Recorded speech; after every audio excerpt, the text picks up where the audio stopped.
Justice League number 6, written by Jeff Johns, art by Jim Lee. We left off last issue with Batman going to Apocalypse/Hell in order to find Superman, who is taken prisoner, and the rest of the Justice League coming up with some sort of game plan to take on Darkseid. This issue picks up with a family. A man named David Graves is narrating, saying how he thought for sure he was going to die and it was the end of the world. But then he looked up and he saw the Justice League all fighting against Darkseid, and he saw hope and the future and tomorrow and blah, blah, blah. And then he stops narrating and everyone else just handles it. So we see that Wonder Woman and pretty much everybody is taking on the fight. They're all doing a pretty good job. Wonder Woman gets the lasso around Darkseid and asks, "Hey, why are you here at all?" And Darkseid says, "For her," and then rips off the lasso, punches a couple people, and that's the end of that fight. So that's really the only reason we get for why Darkseid's here. And we cut over to Batman in Apocalypse. He's making his way through. He's hearing some people talk about, the parademons couldn't handle his flesh, but it will be my pleasure to cut it over and over again. And as he looks on, he sees Superman being tortured by, I think they do give them names of Desaad and Steppenwolf from the Justice League movie fame. And he ain't looking so hot. So then we cut back to the fight. And again, Wonder Woman decides to take the initiative.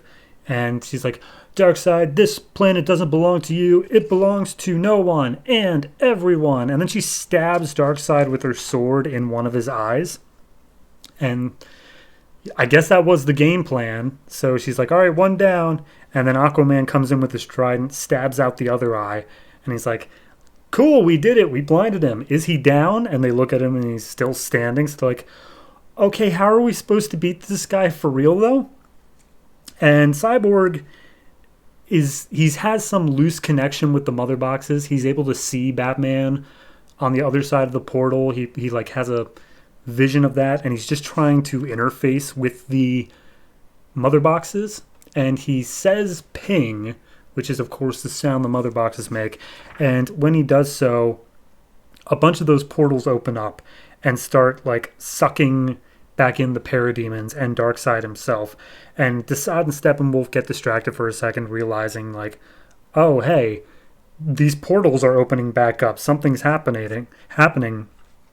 And Superman takes the momentary distraction, I believe, in order to knock them away. The art's not super clear on that.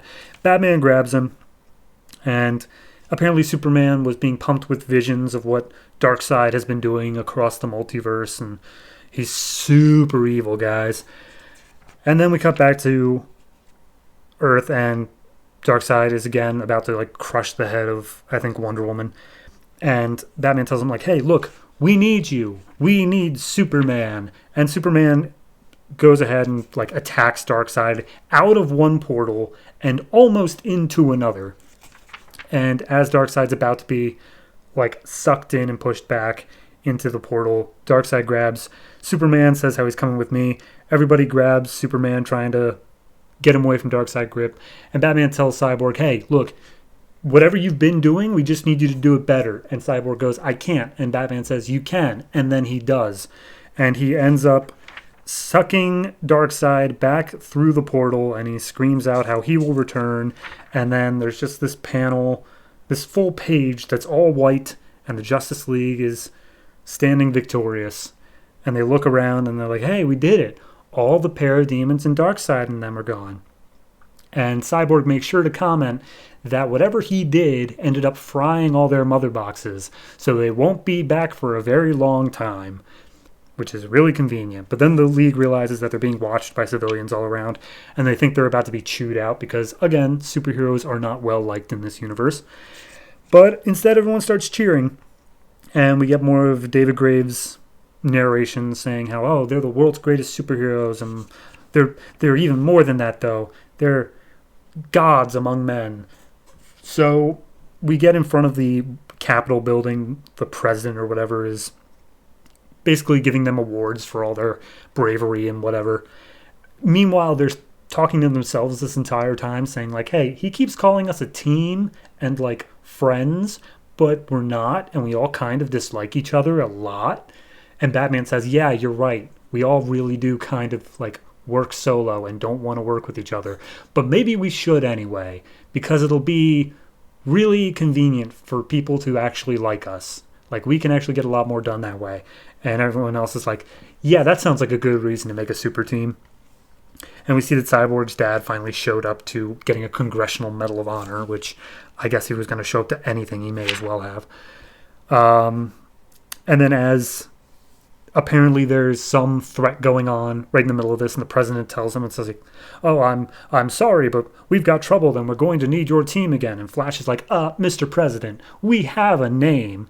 And he's like, you do? And Green Lantern's like, we do. And he's like, yep, you can call us the Super Seven. Ha ha ha. Played for laughs. But then we see the person who may have actually named them was David Graves, who his whole narration was actually just the epilogue to his book, Justice League, Gods Among Men. So, yeah, there's that. And that's how it wraps up. So, there is a short little epilogue here of London, I believe. And some guy who's got like a demonic shadows standing in a dark alley. A guy shows up saying like, there's new superheroes showing up every day. They call them, he says there's new ones showing up. They call them superheroes. And this guy just says, oh, well, I guess they'll call us supervillains. And then he has some pin with like an evil skull on it. And I don't know what that's supposed to mean, but it's there. So yeah, there's that. Real quick, there is a backup for this. It's just telling the story of Pandora, the woman who launched the whole Flashpoint timeline. There's a guy dead in the street. She comes up to check him out, and as she's doing so, the Phantom Stranger shows up and says, Pandora, admiring your handiwork. And so they go off into an alley to talk. And apparently Phantom Stranger has been sent by quote-unquote them, and she's lucky that it's him and not the Spectre.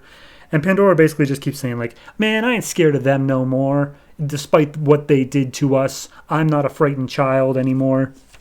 And Phantom Stranger says, you should be scared. And she's like, they might not even be alive anymore. I feel like they would have done something. And they talk about how they're both sinners, and there's this third sinner walking the earth, but even he's smart enough not to interfere with humanity. So then Pandora gets pissed off, shoots Phantom Stranger in the head. It, of course, does nothing to him. He just sits back up. And she's like, well, stay out of my way or else I'll tell people who you really are. And you'll have more enemies for me. As for me, I'm going to get the Justice League to help me, whether they want to or not. And that's where that leaves off. Whatever. As for the backup, at least.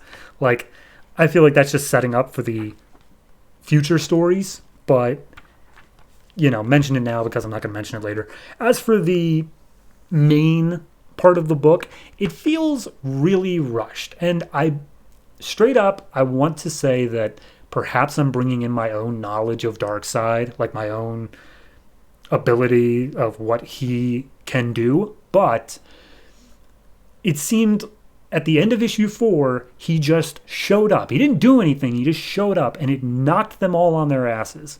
Issue 5 was nothing but them losing. And then all at once in this issue, they just won. And they just explained that, he's not coming back for a while. Like, it just seemed like maybe this was meant to be an 8-issue thing. And then all of a sudden, Jeff Johns was told, actually, we need it in 6 issues for the trade. So could you just pick it up a little bit? And if so, it's fine. But it just feels like for such a major threat to the multiverse, as Superman himself says, they beat him really easily. Like, it felt like it took about 5 minutes there.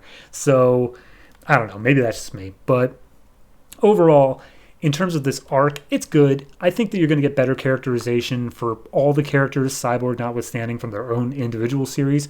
Cyborg got a decent amount here, but I feel like the real standouts were Batman and Green Lantern, as it is with the whole universe. And I don't think they really needed it, but regardless, I'm going to give this a 7.5 for this particular issue. I think that it's fine. I don't think it's great, but I like the arc as a whole, as a generic template boilerplate setup. I think that it's good to just, okay, the team's together. They may not even like each other right now, but we can develop that moving forward. I'm good with that. I just think they might have wanted to pump the brakes a little bit at the end there. But hey, whatever. That's the end of the first arc of Justice League. We'll move on to the second arc next month.